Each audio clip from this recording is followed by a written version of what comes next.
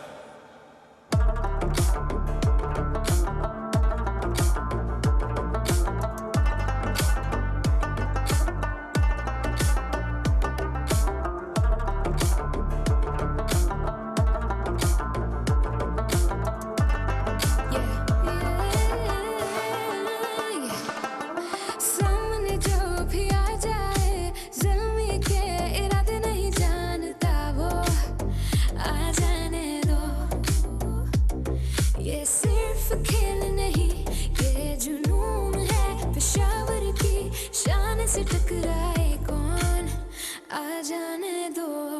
हर रंग में जुनून है, हर बॉल पे यकीन है.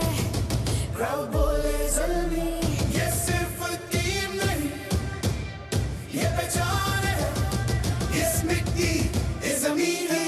Raise your hands for Zalmi. Raise your hands, we take it right back. Raise your hands when we bring them down, and now we're rising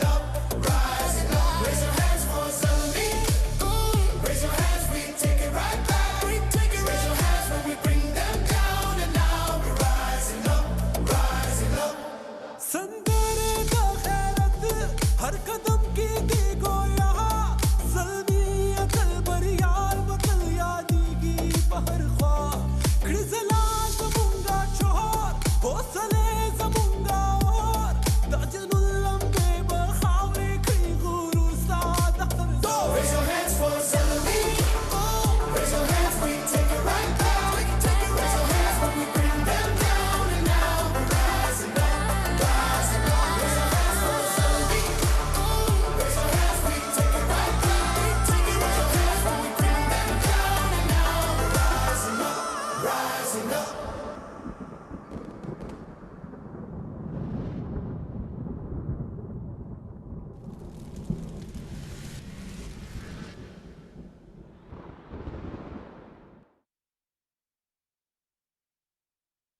शदीद sir दर्द की सूरत में मेरा भरोसा पैनाडोल एक्स्ट्रा। तमाम दवाएं बच्चों की पहुंच से दूर रखें। तबीयत ज्यादा खराब हो तो डॉक्टर से रुजू करें। दवाई के इस्तेमाल से मुज़र असरात की सूरत में इतला मुतालिका कंपनी और ड्रैप को दें। इस दवा का इस्तेमाल लेबल पर दर्ज हिदायत के मुताबिक करें। गुर्दों, हाई ब्लड प्रेशर और अमराज जिगर के मरीज डॉक्टर के मशवरे से इस्तेमाल करें।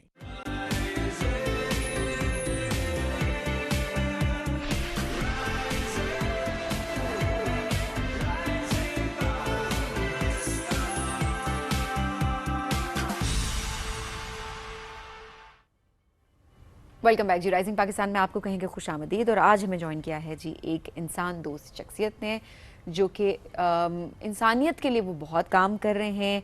और कैप्टन रिटायर्ड गुलाम शबीर मिन्हाज साहब हमारे साथ मौजूद हैं जो कि एक पाक फ़ौज के साबिक अफसर होने के साथ साथ समाजी कारकुन भी हैं।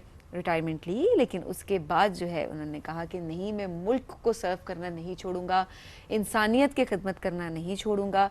सो उन्होंने अपना एक इदारा बनाया जिसके तहत वो बच्चों को तालीम में सपोर्ट करते हैं, बच्चियों को तालीम में सपोर्ट करते हैं, उनको वज़ाइफ प्रोवाइड करते हैं। कोई नीडी फैमिली हो उसकी हेल्प कर रहे होते हैं, ब्लड डोनेशन ड्राइव्स रन कर रहे होते हैं। और इसके अलावा बहुत अच्छा काम जो कि इनके इदारे के थ्रू पाकिस्तान में हो रहा है। तो आपकी मुलाकात करवाते हैं शबीर मिन्हाज साहब से। अस्सलाम वालेकुम सर। अस्सलाम वालेकुम, थैंक यू। बहुत शुक्रिया प्रोग्राम में ज्वाइन करने के लिए। रिसेंटली आप रिटायर हुए हैं, राइट? जी हाँ, मैं 2019 में रिटायर हुआ। 2019 में, हम तो रिसेंट ही कहेंगे 2019 तो कल 6-7 साल की बात है बस। ऐसे ही है। तो उसके बाद कैसे ख्याल आया कि इदारा बनाना है अपना और इंसानियत की खिदमत करनी है?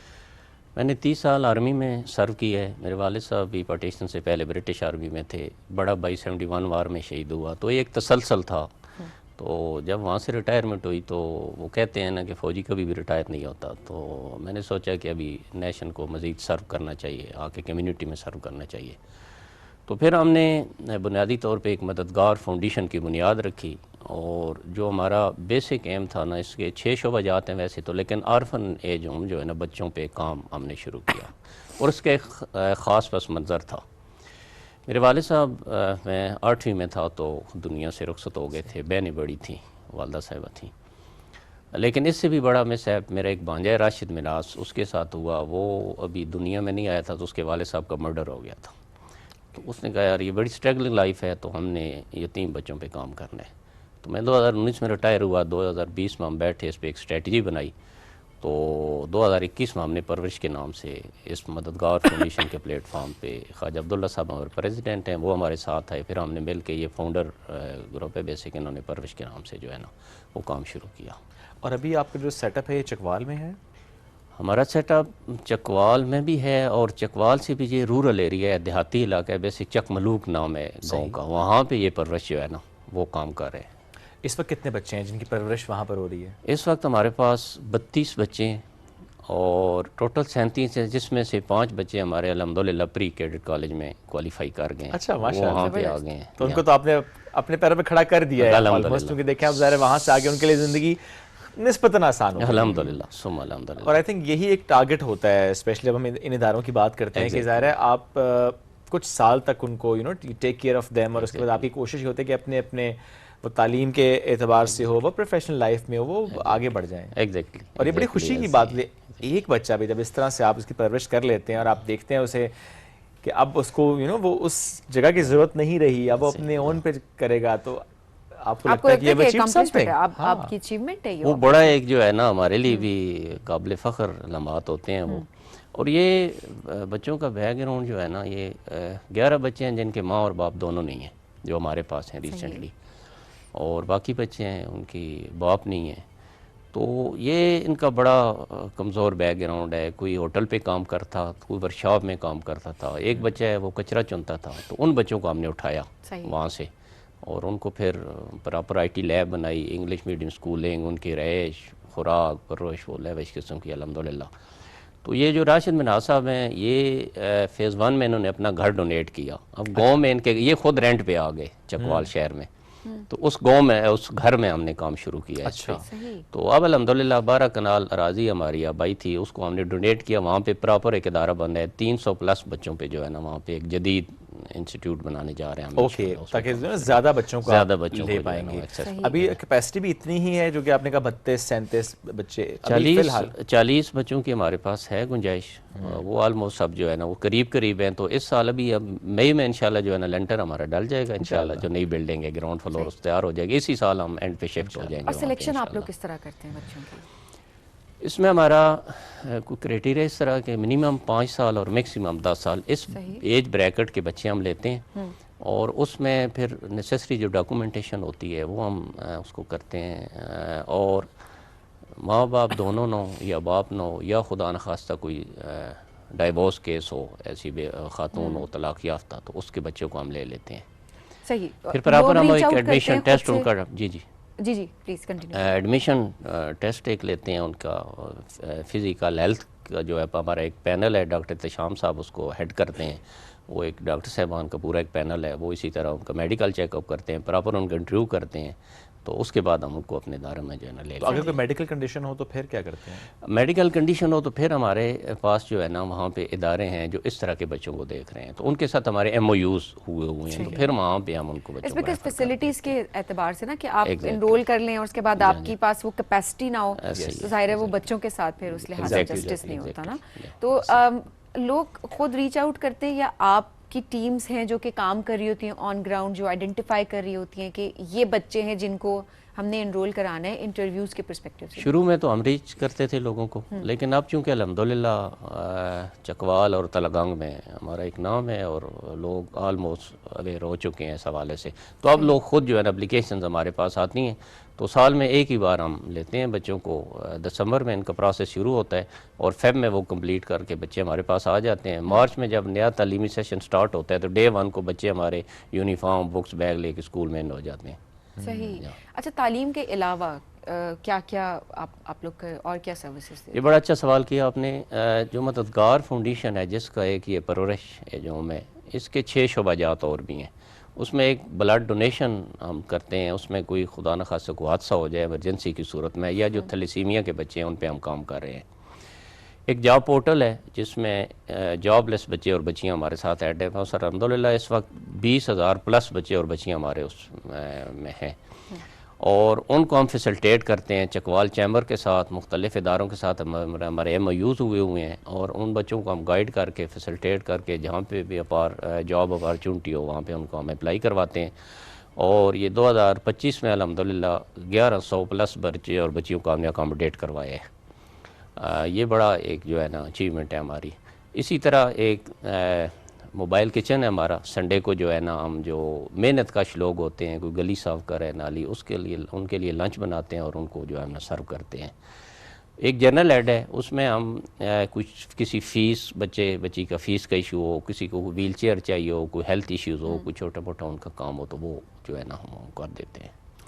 इसमें मैं चीज़ एक ऐड अप ज़रूर करना चाहूँगा कि हम सस्टेनेबल मॉडल पे भी काम कर रहे हैं साथ साथ। ये बड़ा ज़रूरी है। हमने ये पूछना भी था आपसे कि ऐसे इदारों की सस्टेनेबिलिटी ये बड़ी ज़रूरी होती है। हाँ जी हाँ, तो उसमें हमने अल्हम्दुलिल्लाह एक तो तलगंग से सलीम साहब हमारे साथ हैं, चोहा सैदन शाह हमारी एक तहसील है चकवाल की, वहाँ से शबीर मलक साहब और एहसास की पूरी टीम हमारे साथ खड़ी है। तो ये पूरी अल्हम्दुलिल्लाह एक टीम है और इसको हम टीम वर्क की तौर पे देख रहे हैं। तो उसमें जो सस्टेनेबल मॉडल की तरफ हमने 2 अभी इनिशिएटिव लिए हैं। उसमें एक हमने कबाड़ से कफालत शुरू की है। हम लोगों के घर से वेस्ट उठाते हैं, वहाँ पे हमने हवेली हायर की हुई है और उसमें रख के तो उसको आगे सेल आउट करते हैं। और वो जो वो उसका आते हैं इनकम वो उन बच्चों पे लग जाती है। सेम इसी तरह एक हमने फूड का काम वहाँ पे शुरू किया हुआ है, माँ जी दे किचन के नाम से। अच्छा। वो राशिद साहब की अहलिया उसको देख रही हैं, सायरा मिनास।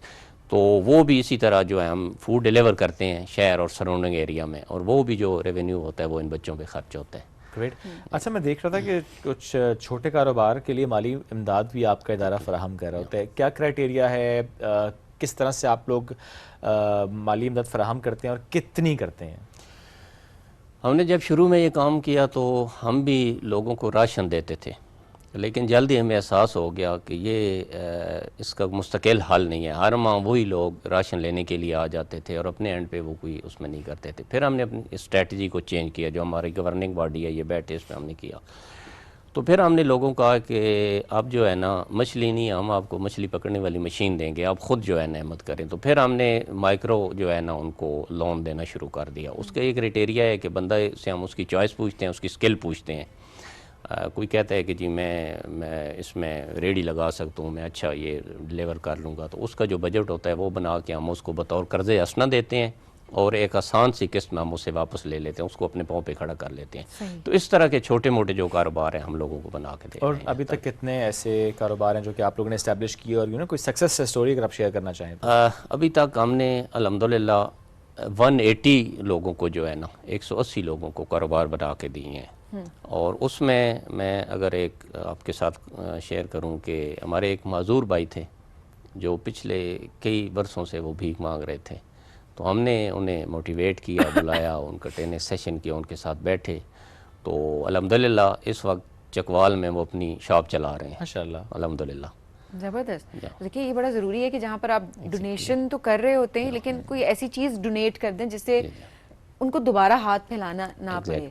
ये अच्छा, अब क्या माइंडसेट के पर्सपेक्टिव से मैं उस दिन एक रील देख रही थी, किसी ने पोस्ट किया कि एक भीख मांगने वाले की थी, उन्होंने कहा कि तुम चलो मैं तुम्हें ना काम दिलाता हूँ ना। तो वो याद है, अब काफ़ी वायरल हुई थी वो रील कि किसी ने एक एक्सपेरिमेंट, सोशल एक्सपेरिमेंट था एक तरह से ये, कि उन्होंने कहा कि चलो मैं तुम्हें काम दिलाता हूँ ना। तो 10,000 की नौकरी, उन्होंने कहा पैसे कितने, उन्होंने कहा 10,000, उसने कहा नहीं, उसने कहा 20,000, उसने कहा नहीं 30,000, उसने कहा नहीं इतनी तो हमारी दिहाड़ी लग जाती है यहाँ पे 40,000। तो उन्होंने कहा बस क्या होता है, खड़ा ही होना होता है और मतलब मांगना ही होता है, कोई इतना काम नहीं, वहाँ जाके काम भी करो। उसने कहा अच्छा मुझे रिहाइश भी दे दो ना, उसने कहा मैं रिहाइश भी दे दूंगा, आ जाओ काम कर लो। लेकिन क्योंकि काफ़ी सारे बैगर्स के साथ वो इस तरह से इंटरेक्ट कर रहे थे, तो सब कोई एक भी मानने को तैयार नहीं था कि किसी ने काम करना है।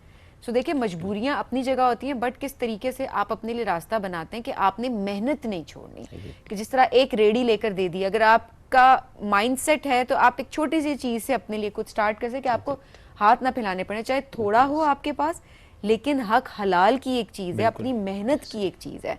सो ये माइंडसेट भी बड़ा इंपॉर्टेंट होता है। क्या आप भी कोई ऐसी चीज़ फेस करते हैं, क्योंकि ये आपने बड़ी अच्छी एग्जांपल दी कि आपने मछली पकड़ना सिखाई किसी को। हमने भी इस पर मुख्तलिफ एक्सपेरिमेंट्स किए हैं। बदकिस्मती है कि हमारे लोग मैक्सिमम जो है ना वो काम करना नहीं चाहते, वो अपने औजार रख के बैठे होते हैं कि जी मैं सुबह से बैठा हूँ, मुझे तो आज काम ही नहीं मिला। तो हमारी टीम गई, हमने कहा जी चले आए, हम आपको काम देते हैं। और लेकिन वो उन्होंने रिफ्यूज़ कर दिया, सिंपल थोड़ा सा चले और उन्होंने कहा जी हमने काम वाम कोई नहीं करना, ये तो हमारा एक टूल है, हमने जो है ना इस पे जो है ना भीख मांगना है। तो हमने तो अब इस पे बड़े स्टिक हुए हैं कि जी इस तरह के लोगों की हम हौसला शिकनी करते हैं और लोगों को हम इनकरेज करते हैं कि आप अपने पाँव पे खड़ा करें, हम आपको पूरी तरह फैसिलिटेट करेंगे इंशाल्लाह। और ये जितना आप पैसे देते हैं ना, आप सब ये इस पूरी चेन में आप कंट्रीब्यूट कर रहे हैं। तो हमेशा ये कहूँगी कि ये आप ये ना गए कि अच्छा हमने जी सदका खैरात कर दिया एंड ऑल दैट, नियतें अल्लाह जानता है, अल्लाह कबूल करने वो ज़ात है, लेकिन मुस्तहिक को ढूंढने का भी कहा गया है ना कि आप मुस्तहिक को ढूंढें, ना कि कोई हैबिचुअल अगर कोई बैगर है तो आप उसी को दे रहे हैं। हम तो इस तरह दे रहे हैं ना सबिन, कि आप फॉर एग्जांपल आप मरकज जाए ना, खड़े हो जाएं गाड़ी पे, एक आएगा दूसरा आएगा, आप एक बार कहेंगे नो, फिर कहेंगे नहीं, फिर कहेंगे रहने फिर आप तंग आके दे देंगे। हाँ, वो इतना ज्यादा आपको करेंगे, बंदा कहता है जान छुड़ाओ। देखिए ऐसे में ना मैं ये कहूँगी कि हर जगह पर ना एक रूल्स रेगुलेशंस होनी चाहिए। देखिए इंप्रूवमेंट की हम ज़रूर बात करते हैं यहाँ बैठ के, क्योंकि वाकई आप सोसाइटीज़ के अंदर देखें, इनफैक्ट आप गाड़ी में, आप किसी कैफ़े के बाहर चले जाएं, आप गाड़ी में नहीं बैठ सकते।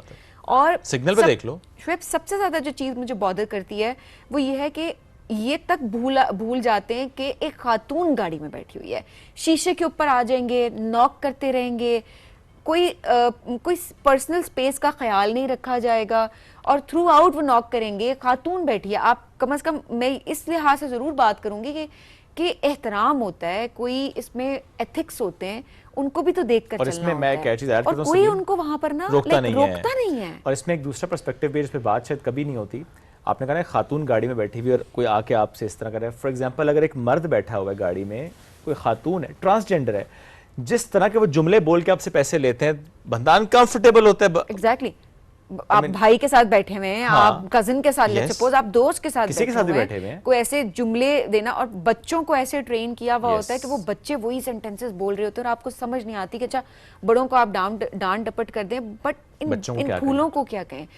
नफरत भी करने लग जाते हैं लोग इनके साथ, बच्चों के साथ। वहां पे हम भी डांट डपट अक्सर कर देते हैं कि नहीं करो, जाओ, क्योंकि उनको ट्रेन इस तरह से कर दिया होता है कि आप एक इरिटेशन की हद तक पहुंच जाते हैं कि अब क्या करें। सादी सी बात है कि बस आप डिस्करेज करें, से नो टू बेगर्स, खत्म बात। हाँ। खत्म, मतलब छोड़ दें, नहीं देना। कहीं ना कहीं जो आप पैसे दे रहे हैं ना, यकीन जाने आप हेल्प नहीं करें, आप कंट्रीब्यूट करें इस क्राइम में। ये एक जुर्म है जिसके खिलाफ हम सबको आवाज उठानी है। जब हम नहीं करेंगे तो वो काम ढूंढेंगे, काम करेंगे, और काम बहुत है, करने वाले तो काम बहुत है। सर लास्टली बस ये बता दें कि हाउ टू रीच आउट, ये ऑर्गेनाइजेशन कोई आपकी मदद करना चाहता है, सपोर्ट करना चाहता है इसमें, तो हमारे बैंक अकाउंट्स हैं प्रॉपर, वो भी इंशाल्लाह हम शेयर कर देंगे। और इसमें मैं आपके इस फोरम पे एक रिक्वेस्ट ज़रूर लोगों से करूँगा कि जिस तरह आप लोगों ने भी फरमाया कि जो प्रोफेशनल लोग हैं उनको अवॉइड करें, बिल्कुल, और माशरे में उन लोगों की हौसला अफजाई करें जो अपने पाँव पे खड़ा होना चाहते हैं।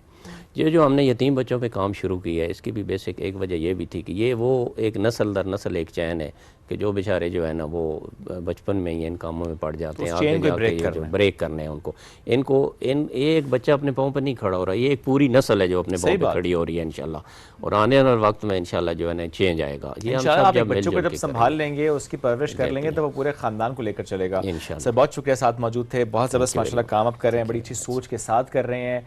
और इसी तरह से जब मुख्तलिफ इदारे काम कर रहे होते हैं, चेंज आ रहा होता है, उसमें बहुत ज़रूरी है कि हम मिलकर ये काम आगे बढ़ाएं। एक ब्रेक की तरफ बढ़ेंगे, वापस आएंगे, स्टे विद अस।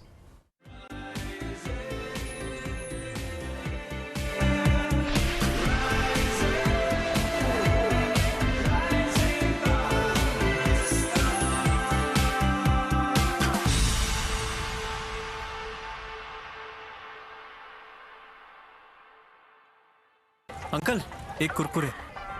कुरकुरे ही क्यों? सीन कुछ ऐसा है कि कुरकुरे का कॉर्न से बना क्रंची कड़ाका मिर्ची मसाला मेरी टेस्ट बड्स को पीक मेल कैरेक्टर एनर्जी देता है। कुरकुरे का signature gold flavour serving only wins, और मैं अपने कड़ाका एरा में crazy.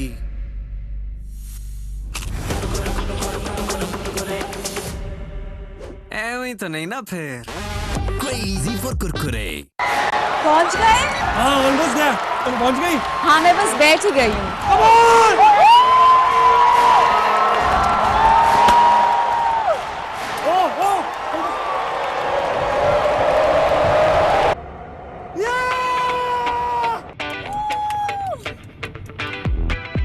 Get ready for 5G from Ufone and Telenor. It's more than just speed.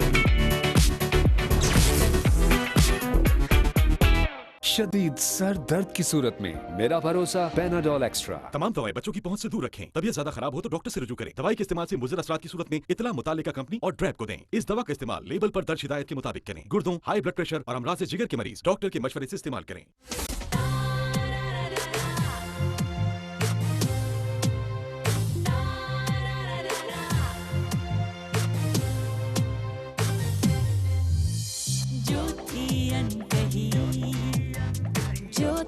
अनसुनी जिंदगी फिर भी रवां, सितारों का जहां,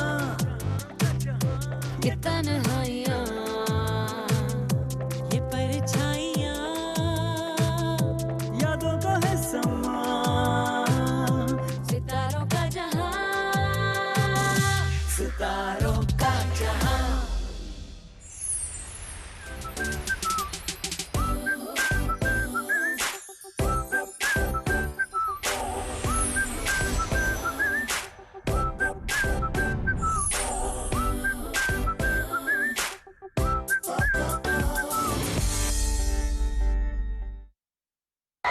पहुंच गए? हाँ ऑलमोस्ट गया। तुम पहुंच गई? हाँ मैं बस बैठ ही गई हूँ।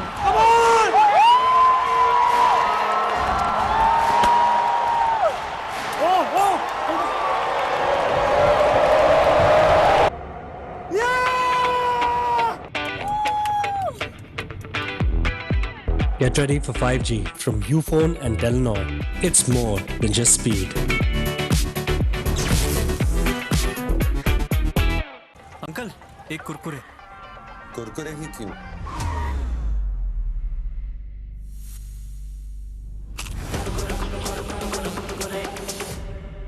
ऐਵੇਂ तो नहीं ना फिर। Crazy for Kurkure.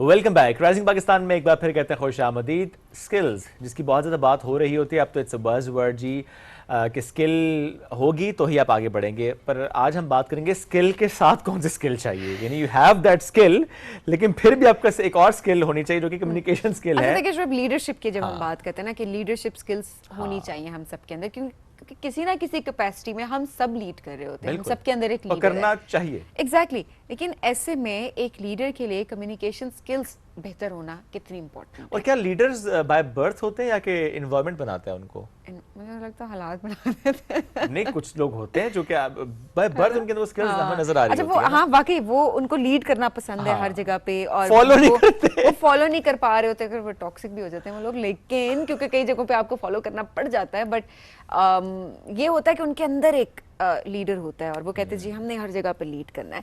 लेकिन ये कितना ज़रूरी है कि अपनी कम्युनिकेशन स्किल्स को साथ साथ बेहतर रखा जाए।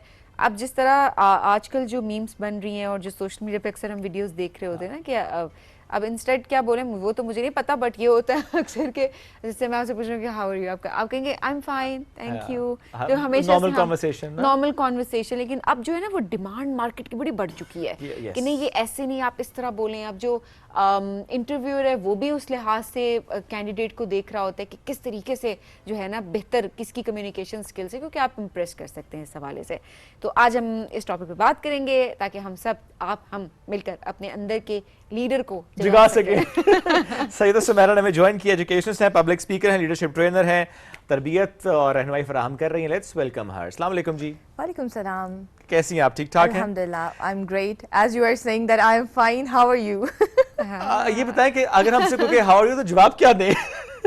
बेसिकली तो हम कहते हैं कि जो हमारा दिल करे, one should try to be natural, और आपको इतनी एम्बिगिटीज में नहीं जाना चाहिए, but yes the choice of words should be very nice कि अगले को सुन के कुछ अच्छा ही महसूस हो, ना कि अगला कहे कि यार ये क्या कह रही है। और क्या ये डिपेंड करता है कि आप किस एनवायरनमेंट में और किसने आपसे ये सवाल किया। लेट्स सपोज दोस्त आपसे पूछ रहे हैं तो वो एक डिफरेंट चीज़ होगी, एक डिफरेंट गैदरिंग में। आप किसी इंटरव्यू में हैं तो कैसे इम्प्रेस, क्योंकि पहला सवाल यही होता है ना कि हाउ आर यू, तो अब वो उसका जवाब कोई किस तरीके से दे।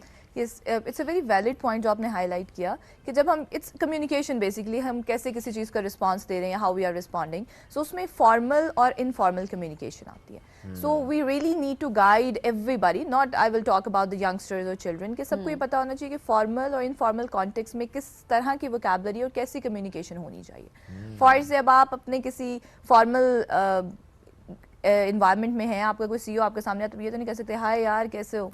हाँ और बहुत सारे यंगस्टर्स ऐसे भी होते हैं कि वो कहीं जाते हैं तो कहते हैं hi, so they try to you know show themselves a bit cool. But Gen Z तो ऐसी ही है और ऐसी ही है। वो जो आप नेचुरल बात करिए ना तो वो हर जगह वो ज्यादा नेचुरल हो गए हैं।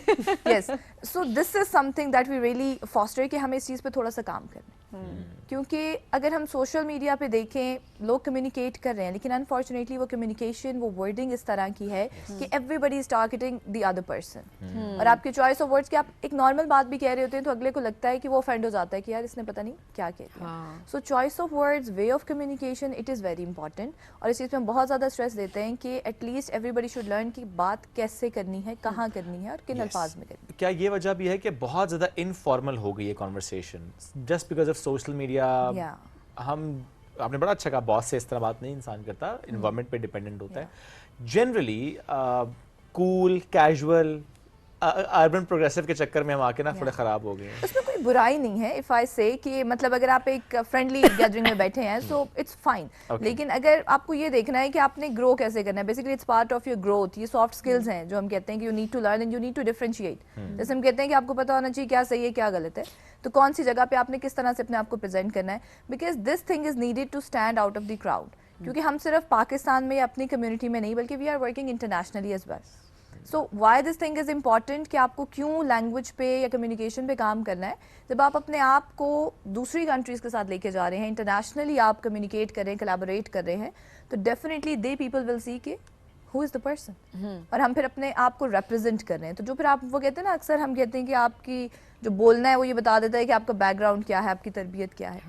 सो दिस इज़ वेरी इंपॉर्टेंट कि how courteous you are, how you show empathy towards others. तो ये चीज़ें बहुत इंपॉर्टेंट है फॉर एवरी ह्यूमन बीइंग। अपने आप के अपने अंदर जो लीडर है उसको कैसे पहचाना जाए, बिकॉज अक्सर लोग होते हैं उनके वो उनमें लीडरशिप क्वालिटीज़ होती हैं बट वो इतने कॉन्फिडेंट नहीं होते कि वो लीड कर सके किसी से। हमने ऑफिसेज में देखा है, अच्छा इनफैक्ट हमने यूनिवर्सिटी लेवल पे भी देखा है कि ग्रुप प्रोजेक्ट अगर लीड करना है तो शायद किसी के स्किल्स बेहतर है बट उसको होता है कि पता नहीं मैं लीड कर सकूं या ना कर सकूं।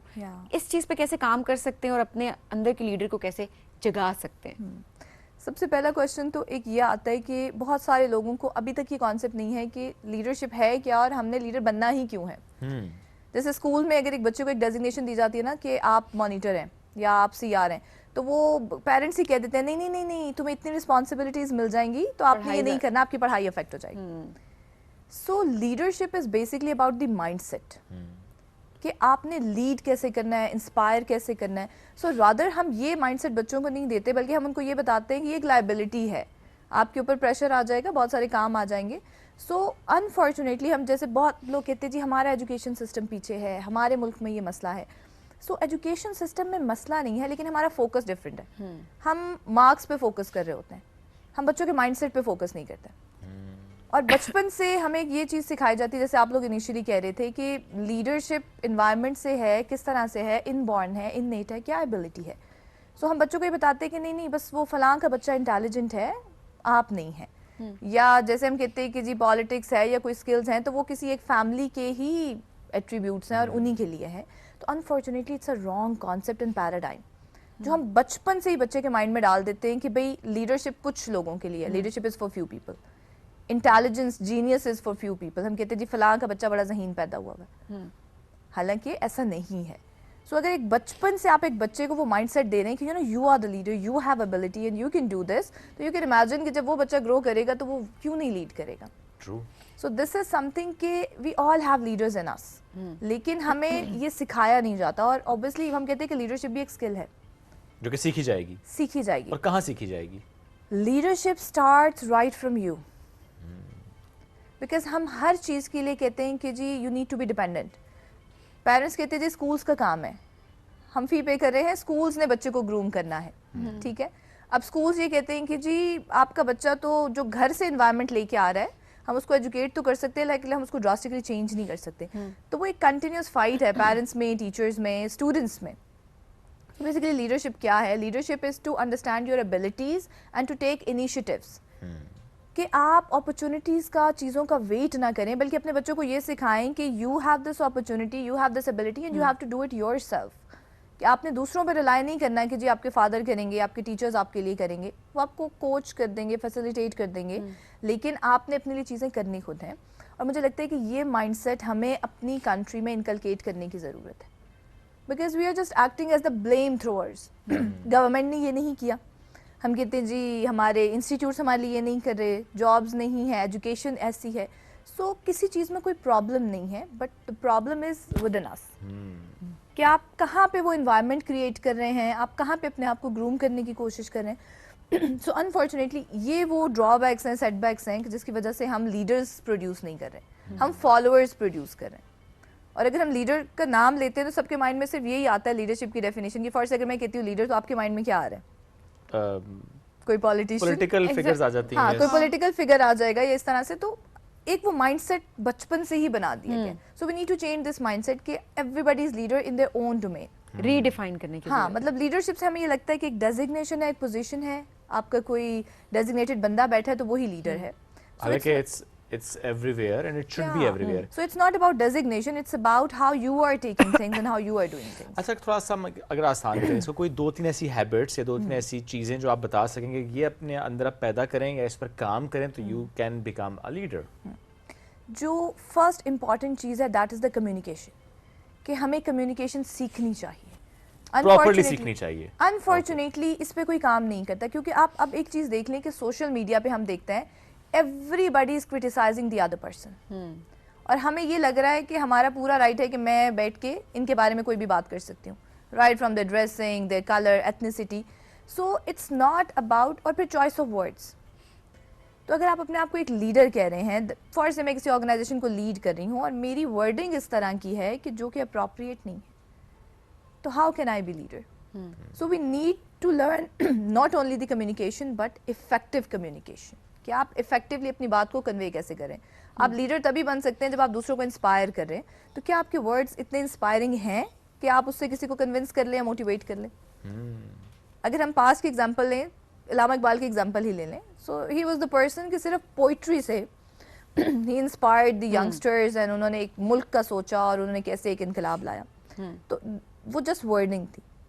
तो अगर हम अपनी वर्डिंग पे ही काम कर लें तो we can create a lot of people who are inspiring, critical thinkers and who can do wonders. सही बात है. अच्छा, और ऐसे इदारों का होना बहुत इंपॉर्टेंट है कि जो कि लीडरशिप इंस्टीट्यूट्स हों जहाँ पर स्टूडेंट्स जा सकें, हमारे यंगस्टर्स जा सकें. स्पेशली मैं तो बच्चों के पर्सपेक्टिव से कहूँगी कि कहीं ना कहीं उनको पढ़ाई स्कूल से हट के भी कोई डिफरेंट अगर हमने स्किल्स की तरफ डालें तो ऐसे इदारों में इनरोल करवाया जाए.